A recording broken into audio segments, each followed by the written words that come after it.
years old. Saving water.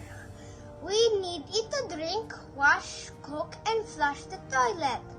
Farmers need it to grow our food. Factories need it to make the products and their packaging that we buy. Power stations need it to produce the energy we use. Yes, it's water, and we use a lot.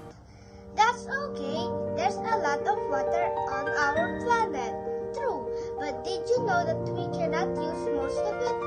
That is because it's salt water in seas and oceans, or fresh water, which is ice or in the ground.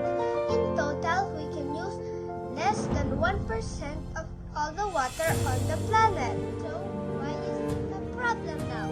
Well, the world's population is increasing really fast. So more and more people are using water, and more water is being used to make food, products, and energy for those people. And we must not forget that things like climate change and pollution are also bad for our water supply. We're starting to use more water than our planet can give us, which means one day we might not have enough. So let's start saving water now.